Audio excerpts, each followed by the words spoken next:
नमस्कार, मैं हूं सत्यपाल और आप देख रहे हैं CWB हिंदी न्यूज। शक संवत 1948 विक्रम संवत 2083 आज आषाढ़ मास के शुक्ल पक्ष की अष्टमी तिथि और दिन मंगलवार है। तदनुसार अंग्रेजी तारीख 21 जुलाई सन 2026। सबसे पहले आज की सुर्खियां। हरियाणा के 9 जिलों में बारिश, भीषण गर्मी और उमस से लोगों को मिली राहत, बताएंगे मौसम का ताजा हाल। हरियाणा आंगनवाड़ी भर्ती के आवेदन हुए शुरू, महिलाओं के लिए सुनहरा अवसर, बताएंगे पूरी अपडेट। कॉकरोच जनता पार्टी का जंतर मंतर पर प्रदर्शन फिर शुरू, दीपके के साथ पहुंचे समर्थकों ने मंच बनाया।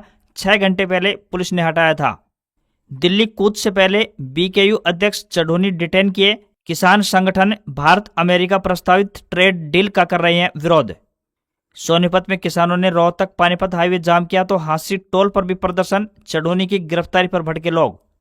हरिद्वार जाने वाले श्रद्धालुओं के लिए खुशखबरी, रोडवेज ने बढ़ाई बसों की संख्या। संसद में सरकार बोली E20 पेट्रोल से इंजन खराब नहीं बल्कि पुरानी गाड़ियों का माइलेज मामूली सा गिरा। रेवाड़ी में वकीलों की अनिश्चितकालीन हड़ताल शुरू हुई। SDM के ट्रांसफर की मांग, हजारों मामलों की सुनवाई होने जा रही है आगे भी प्रभावित। महिलाओं को आत्मनिर्भर बनाने के लिए नमो ड्रोन दीदी योजना शुरू, मुफ्त ट्रेनिंग के बाद सब्सिडी पर मिलेगा ड्रोन। हरियाणा की राजनीति का बड़ा चेहरा हुआ खामोश, सडोरा के पूर्व विधायक राजपाल भूखड़ी का हार्ट अटैक से निधन, राजनीतिक गलियारों में शोक की लहर। जंतर मंतर पर प्रोटेस्ट, हरियाणा में नाकेबंदी, सोनीपत में कोचिंग संचालक तो कुरुक्षेत्र में चढ़ोनी डिटेन किए, 4 जिलों में प्रदर्शन। होनहार बच्चों को मिलेगा प्रधानमंत्री राष्ट्रीय बाल पुरस्कार, अंतिम तिथि 31 जुलाई, बताएंगे full update. Delhi Jaipur highway पर बड़ा ट्रैफिक बदलाव, मानेसर एलिवेटेड निर्माण से बदला रूट। चढ़ावा चोरी, पेपर लीक को लेकर संसद में हंगामा, खड़गे बोले जंतर मंतर पर लाठीचार्ज से बच्चों की आवाज दबा रही है सरकार। और एंडी बर्नहैम ब्रिटेन के नए प्रधानमंत्री बने, 10 साल में 7वें PM। पाकिस्तानी मूल की शबाना महमूद वित्त मंत्री बन सकती हैं। और अब खबरें विस्तार से। हरियाणा में पिछले 6 दिनों से पड़ रही भीषण गर्मी और उमस ने सोमवार को लोगों को राहत दी है। अंबाला, पंचकुला, फरीदाबाद, यमुनानगर, फतेहाबाद, करनाल और सोनीपत में बारिश हुई। देर शाम रोहतक में भी हल्की बारिश हुई है तो वहीं पानीपत में दोपहर को काली घटा छा गई, कुछ इलाकों में बूंदाबांदी भी हुई। इसके अलावा महेंद्रगढ़ व रेवाड़ी में भी बारिश दर्ज की गई है। मौसम विभाग विज्ञान यानी IMD के चंडीगढ़ केंद्र ने 22 जुलाई तक प्रदेश के कई जिलों में मूसलाधार बारिश की चेतावनी जारी की है। वहीं 24 जुलाई तक बारिश का दौर जारी रहेगा। 21 से 24 जुलाई के बीच प्रदेश में मौसम आमतौर पर बदलता रहेगा और आसमान में बीच बीच में बादल छाए रहेंगे। इस दौरान राज्य के अधिकतर जिलों में हल्की से मध्यम बारिश, तेज हवाएं और गरज चमक के साथ बारिश होने की संभावना जताई है। वहीं कुछ स्थानों पर भारी बारिश भी हो सकती है। 21 जुलाई यानी आज से प्रदेश के अधिकांश हिस्सों में बारिश की गतिविधियां और तेज हो जाएंगी। 24 और 25 जुलाई को भी कई स्थानों पर हल्की से मध्यम बारिश जारी रहने की संभावना मौसम विभाग ने व्यक्त की है। किसानों को भी बड़ी राहत मिलने की उम्मीद दिखाई दे रही है। प्रदेश के कई जिलों में बारिश की कमी के कारण बाजरा समेत अन्य खड़ी फसलों का संकट के बादल मंडरा रहे थे। अच्छी बारिश होने से अब फसलों को नया जीवनदान मिलेगा। साथ ही मौसम विभाग ने लोगों को खराब मौसम के दौरान सुरक्षित स्थानों पर रहने, पेड़ों और बिजली के खंभों से दूर रहने तथा अनावश्यक यात्रा करने से बचने की सलाह दी है। कॉकरोच जनता पार्टी यानी CJP ने जंतर मंतर पर सोमवार रात करीब 11 बजे से फिर से प्रदर्शन प्रारंभ कर दिया। CJP समर्थकों ने अभिजीत दीपके के साथ दोबारा मंच तैयार किया। इससे पहले सुबह 8 बजे से लेकर शाम 5 बजे तक CJP के संसद तक मार्च निकालने के दौरान कई बार प्रदर्शनकारियों और पुलिस के बीच झड़प हुई थी। इसके बाद पुलिस ने शाम 5 बजे तक जंतर मंतर को खाली करवा दिया था। दरअसल प्रदर्शनकारियों ने सुबह 10 बजे बैरिकेडिंग तोड़कर संसद की ओर मार्च किया था। आंदोलनकारी जंतर मंतर से संसद मार्ग, जनपद चौराहा, वार मेमोरियल, कर्तव्य पथ, विजय चौक होते हुए संसद के करीब पहुंचे थे। संसद में घुसने की कोशिश की, जिसके बाद संसद की सुरक्षा और अधिक बढ़ा दी गई। मुख्य द्वार बंद कर दिया गया। पुलिस ने आंसू गैस के गोले छोड़े। देर शाम को पथराव की तस्वीरें भी सामने आई। इसमें 50 से अधिक पुलिसकर्मी और इतने ही प्रदर्शनकारी भी घायल हुए। CJP ने आरोप लगाया कि निहत्थे आंदोलनकारियों पर पुलिस ने लाठीचार्ज और आंसू गैस के गोले दागे। इस दौरान कई लोगों के घायल होने की फोटो भी सामने आ रही है। हरियाणा में आंगनवाड़ी भर्ती 2026 के लिए आवेदन प्रक्रिया 20 जुलाई से प्रारंभ हो चुकी है। इच्छुक महिला अभ्यर्थी निर्धारित अवधि के भीतर ऑफलाइन माध्यम से आवेदन कर सकेंगी। भर्ती के लिए आवेदन केवल 10 दिनों तक ही स्वीकार किए जाएंगे। इसलिए पात्र उम्मीदवारों को समय रहते सभी आवश्यक दस्तावेज तैयार कर आवेदन जमा करने की सलाह दी गई है। भर्ती के लिए आवेदन 20 जुलाई 2026 से शुरू होकर 29 जुलाई 2026 तक किए जा सकेंगे। आवेदन जमा करने की अंतिम समय सीमा 29 जुलाई को शाम 5 बजे निर्धारित की गई है। विभाग ने अभ्यर्थियों से अंतिम तिथि का इंतजार न करते करते हुए समय पर आवेदन करने की अपील की है। भर्ती की जानकारी सभी संबंधित ग्राम पंचायतों और वार्डों में मुनादी के माध्यम से भी दी जाएगी, ताकि पात्र महिलाओं तक सूचना आसानी से पहुंच सके और अधिक से अधिक योग्य उम्मीदवार आवेदन कर पाएं। शैक्षणिक योग्यता की बात करें तो आंगनवाड़ी कार्यकर्ता पद के लिए उम्मीदवार का न्यूनतम 12वीं पास होना जरूरी है, तो वहीं आंगनवाड़ी हेल्पर पद के लिए न्यूनतम शैक्षणिक योग्यता 10वीं पास निर्धारित की गई है। आवेदन केवल संबंधित ग्राम पंचायत या फिर वार्ड की स्थायी निवासी महिला अभ्यर्थी कर सकेंगे। आयु सीमा 18 से 42 वर्ष के बीच तय की गई है, जबकि विधवा और तलाकशुदा महिलाओं को अधिकतम 45 वर्ष तक आवेदन करने की अनुमति दी गई है। आवेदन प्रक्रिया पूरी तरह से ऑफलाइन रहेगी। अभ्यर्थियों को आवेदन पत्र के साथ अपने सभी आवश्यक दस्तावेजों की स्वप्रमाणित फोटोकॉपी संलग्न कर संबंधित आंगनवाड़ी केंद्र या फिर निर्धारित कार्यालय में जमा करवाना होगा। कुरुक्षेत्र के लाडवा में यमुनानगर लाडवा रोड पर किसानों ने गुरुनाम सिंह चढ़ोनी की रिहाई की मांग को लेकर जाम लगा दिया। मौके पर डीएसपी लाडवा निर्मल सिंह और एसएचओ राजीव कुमार मौके पर पहुंचे और किसानों को समझाने की कोशिश की, लेकिन किसान अपनी मांगों पर अड़े रहे। करीब आधे घंटे के जाम के बाद पुलिस ने उनको हटा दिया। बता दें कि पिहोवा से नेशनल हाईवे 152D से भारतीय किसान यूनियन चढ़ोनी यानी भाकियू के अध्यक्ष गुरुनाम सिंह चढ़ोनी को पुलिस ने डिटेन कर लिया था। चढ़ोनी ने किसानों के साथ दिल्ली कूच का ऐलान किया था। 21 जुलाई को देश भर के किसानों को दिल्ली के किसान घाट पर एकत्रित होना था, लेकिन उससे पहले ही पुलिस ने यह कार्रवाई कर दी। सूत्रों के मुताबिक चढ़ोनी को उस समय रोका गया जब वे दिल्ली के लिए रवाना हो रहे थे। किसान संगठन भारत अमेरिका प्रस्तावित ट्रेड डील का विरोध कर रहे हैं। इसी को लेकर किसानों ने बड़ा प्रदर्शन करने का भी ऐलान किया था। विभिन्न किसान संगठनों के बैनर तले किसान 21 जुलाई को दिल्ली के किसान घाट में एकत्रित होने वाले थे। दिल्ली के जंतर मंतर पर कॉकरोच जनता पार्टी के प्रदर्शन में शामिल होने जा रहे हरियाणवी नेताओं को लेकर पुलिस अलर्ट मोड पर आ गई है। सोमवार को 4 जिलों में इस तरह के घटनाक्रम देखने को मिले। सोनीपत रेलवे स्टेशन पर पहुंचे आम आदमी पार्टी के नेता विमल किशोर को पुलिस ने रोक लिया। इसी दौरान ICS कोचिंग सेंटर के संचालक परिमल कुमार को पुलिस ने गर्दन पकड़कर धक्के मारे। वो प्रोटेस्ट के लिए स्टूडेंट्स को साथ लेकर जा रहे थे। इसके अलावा रोहतक में जिला परिषद के सदस्य जयदेव डागर और कुरुक्षेत्र में भारतीय किसान यूनियन चढ़ोनी यानी भाकियू के अध्यक्ष गुरुनाम सिंह चढ़ोनी को भी पुलिस ने डिटेन किया। वहीं पंजाब की तरफ से जंतर मंतर पर जा रहे लोगों को रोकने के लिए भी GT रोड पर कई जगह पुलिस बैरिकेडिंग की गई। पानीपत में टोल प्लाजा के ऊपर पुलिस बैरिकेड लगाई बैठी है। तो वहीं हरियाणा के सोनीपत के रहने वाले कॉकरोच जनता पार्टी के प्रवक्ता विजय दहिया ने दिल्ली पुलिस की कार्रवाई को लोकतंत्र के लिए काला दिन करार दिया है। कहा कि पुलिस ने गुंडों की तरह बर्ताव किया।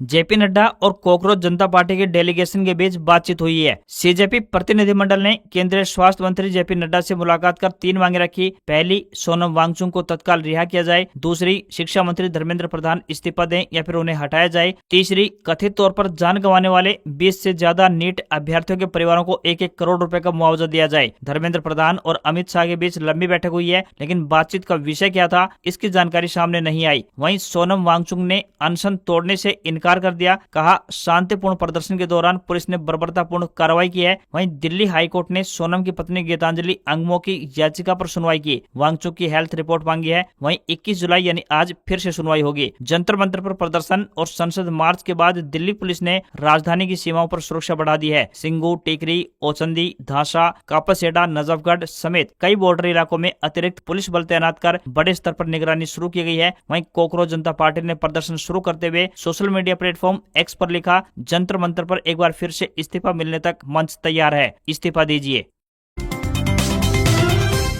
रेवाड़ी जिला बार एसोसिएशन ने सोमवार से अनिश्चितकालीन हड़ताल शुरू कर दी। हड़ताल के चलते जिला न्यायालयों में होने वाली सुनवाई प्रभावित रही और अपने मामलों की सुनवाई के लिए पहुंचे हजारों मुवक्किलों को बिना सुनवाई के लौटना पड़ा। बार एसोसिएशन ने स्पष्ट किया है कि SDM के तबादले तक सभी अदालतों का बहिष्कार जारी रहेगा। जिला बार एसोसिएशन के प्रधान विश्वमित्र यादव ने कहा कि पिछले करीब 2 माह से अधिवक्ता SDM के खिलाफ विरोध प्रदर्शन कर रहे हैं। उन्होंने बताया कि सांसद, विधायक और प्रशासनिक अधिकारियों के माध्यम से सरकार को कई बार ज्ञापन भेजे जा चुके हैं, लेकिन अब तक कोई ठोस कार्रवाई नहीं हुई। उनका आरोप है कि SDM सुनवाई के दौरान वकीलों से दुर्व्यवहार करते हैं, कानून की भावना के विपरीत निर्णय देते हैं तथा उनके खिलाफ भ्रष्टाचार के भी आरोप हैं। उन्होंने कहा कि मांगे पूरी होने तक हड़ताल जारी रहेगी। वहीं एडवोकेट अश्विनी तिवारी ने बताया कि रेवाड़ी जिला न्यायालय परिसर में 18 से अधिक छोटी बड़ी अदालतें संचालित होती हैं, जहां प्रतिदिन करीब 2000 मामलों की सुनवाई होती है। हड़ताल के कारण इन मामलों की सुनवाई अभी नहीं हो सकी। उनके अनुसार यह फैसला मजबूरी में लिया गया है। हड़ताल जारी रहने पर आने वाले दिनों में न्यायिक कार्य और अधिक प्रभावित होने की भी संभावना है।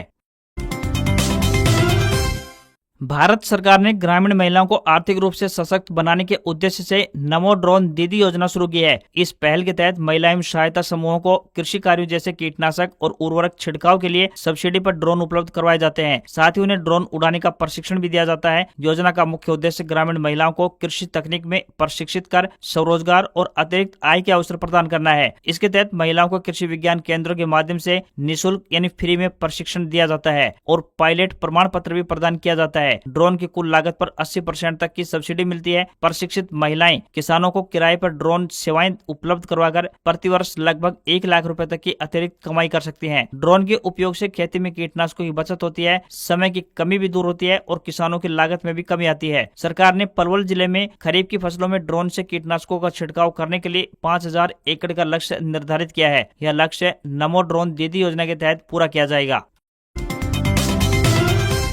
दिल्ली जयपुर हाईवे पर मानेसर गांव में बनने वाले एलिवेटेड के निर्माण कार्य के चलते ट्रैफिक व्यवस्था में बड़ा बदलाव किया गया है। दिल्ली से जयपुर जाने वाली लेन को बंद कर वाहनों को सर्विस लेन से निकाला जा रहा है। रविवार को ट्रैफिक का दबाव अपेक्षाकृत कम रहने के कारण स्थिति सामान्य रही। हालांकि पिछले सप्ताह ट्रायल के दौरान सर्विस लेन पर लंबा जाम लग गया था। निर्माण कार्य को देखते हुए प्रशासन ने बड़े वाहनों के लिए विशेष तौर पर ट्रैफिक एडवाइजरी जारी की है। दिल्ली से जयपुर जाने वाले भारी कमर्शियल वाहनों को अब IMT चौक से आगे जाने की अनुमति नहीं होगी। इन वाहनों को IMT क्षेत्र के अंदर से झुंड सराय और KMP एक्सप्रेसवे से होते हुए पचगांव चौक के रास्ते आगे भेजा जाएगा। इसके लिए हाईवे पर जल्द ही सूचना बोर्ड भी लगाए जाएंगे। जयपुर से दिल्ली जाने वाले भारी वाहनों के लिए भी रूट डाइवर्ट किया गया है। पचगांव चौक और IMT चौक पर बैरिकेटिंग की जाएगी ताकि बड़े वाहनों को निर्धारित वैकल्पिक मार्ग से ही निकाला जा सके। प्रशासन ने ऐसे वाहनों को KMP एक्सप्रेसवे, TCI चौक और IMT सेक्टर 8 के रास्ते दिल्ली जयपुर हाईवे तक पहुंचने की सलाह दी है। वहीं छोटी गाड़ियों के लिए मानेसर आने जाने में किसी प्रकार की कोई रोक नहीं रहेगी। वहीं NHAI की ओर से मानेसर गांव में बनने वाले इस एलिवेटेड पर तकरीबन 47 करोड़ रुपए खर्च किए जाएंगे। परियोजना का निर्माण कार्य शुरू हो चुका है। लोगों से प्रशासन का सहयोग करने और निर्धारित रूट का पालन करने की अपील की गई है।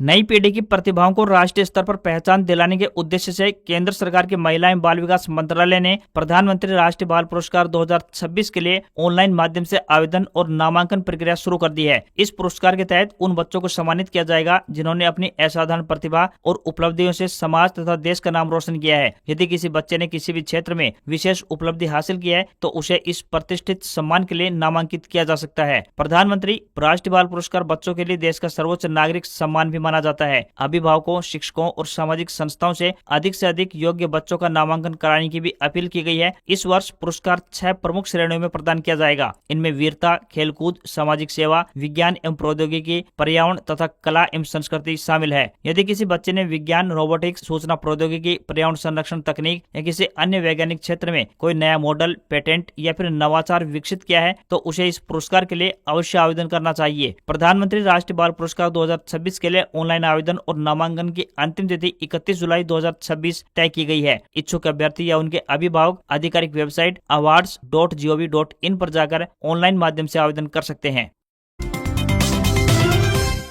कांवड़ यात्रा के दौरान श्रद्धालुओं की बढ़ती आवाजाही को देखते हुए हरियाणा रोडवेज के फरीदाबाद डिपो ने विशेष तैयारियां प्रारंभ कर दी हैं। हरिद्वार जाने वाले यात्रियों को सुगम और सुविधाजनक यात्रा उपलब्ध करवाने के उद्देश्य से 4 अतिरिक्त बसें तैयार कर रखी हैं। यदि यात्रियों की संख्या अनुमान से अधिक रहती है तो विभाग अतिरिक्त परमिट लेकर और बसों का संचालन भी करेगा। डिपो के ड्यूटी इंचार्ज जयपाल लाठी ने बताया कि बल्लभगढ़ से हरिद्वार के लिए प्रतिदिन 2 नियमित बसों का संचालन किया जा रहा है। पहली बस सुबह 5:30 बजे रवाना होती है, जबकि दूसरी बस रात 8 बजे हरिद्वार के लिए चलती है। पलवल से बल्लभगढ़ होते हुए हरिद्वार जाने वाली एक बस प्रतिदिन करीब 11:30 बजे भी संचालित की जाती है। यदि जरूरत पड़ी तो अतिरिक्त बसों की संख्या भी बढ़ाई जाएगी ताकि हरिद्वार जाने वाले श्रद्धालुओं को समय पर परिवहन सुविधा उपलब्ध करवाई जा सके। रोडवेज प्रशासन ने 25 जुलाई से कांवड़ यात्रा को ध्यान में रखते हुए विशेष संचालन योजना लागू करने का भी निर्णय लिया है। यातायात पुलिस की ओर से रूट डाइवर्जन संबंधी निर्देश मिलते ही बसों के मार्ग और संचालन में आवश्यक बदलाव भी किए जाएंगे।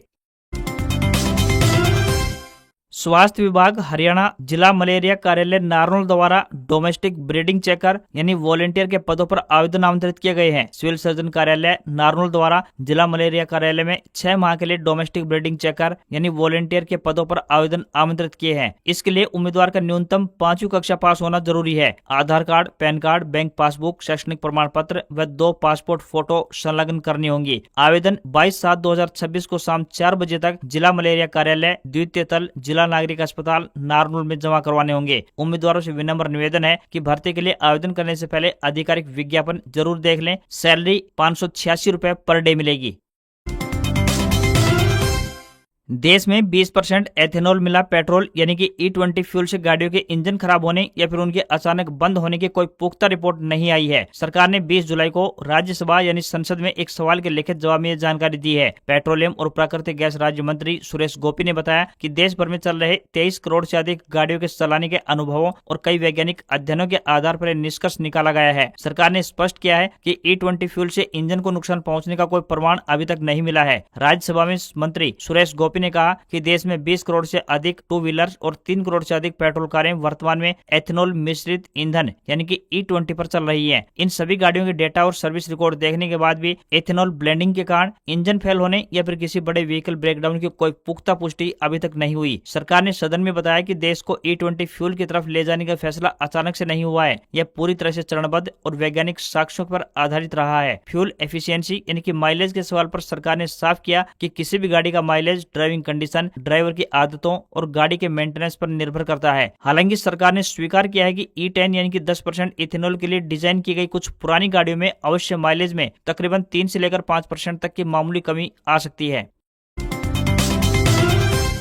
मानसून सत्र के पहले दिन विपक्ष के हंगामे के चलते कार्रवाई नहीं चल पाई। लोकसभा और राज्यसभा को 6 बार स्थगित करना पड़ा। विपक्षी सांसद नीट पेपर लीक, राम मंदिर चढ़ावा, चोरी पर चर्चा की मांग कर रहे थे तो कुछ सांसद पोस्टर व बैनर लेकर सदन के अंदर पहुंचे। मल्लिकार्जुन खड़गे ने राज्यसभा में जंतर मंतर पर हुए कांग्रेस जनता पार्टी के प्रदर्शन पर चर्चा की। खड़गे ने कहा कि जंतर मंतर पर बच्चे इकट्ठे हुए उनकी आवाज को दबाया जा रहा है। सरकार ने उन पर लाठीचार्ज किया। उधर हंगामे के बीच लोकसभा में कानून मंत्री अर्जुन राम मेघवाल ने सुप्रीम कोर्ट में जजों की संख्या बढ़ाने वाला बिल पेश किया। दिन में सबसे पहले मोदी ने संसद के हंस द्वार पर मीडिया को 15 मिनट संबोधित किया। पीएम ने कहा कि मानसून हो या फिर मानसून सत्र, अगर दोनों प्रोएक्टिव हो तो बहुत ही प्रोडक्टिव होते हैं। संसद में तर्क के साथ चर्चा होनी चाहिए। वहीं कांग्रेस सांसद राहुल गांधी भी संसद पहुंचे। विपक्ष पूरे सत्र में मोदी सरकार को नीट, राम मंदिर चढ़ावा चोरी जैसे मुद्दों पर घेरने के लिए तैयारी में है। कांग्रेस सांसद प्रियंका गांधी वाड्रा ने भी कहा कि हम सभी शिक्षा से जुड़े मुद्दों पर संसद में चर्चा की मांग कर रहे हैं। शिक्षा नीति में कई गंभीर समस्याएं हैं, लेकिन सरकार इन सब पर चर्चा करने को तैयार नहीं है। इसके बजाय छात्रों पर आंसू गैस के गोले छोड़े जा रहे हैं तो वहीं उनकी पिटाई भी की जा रही है। आखिर क्यों?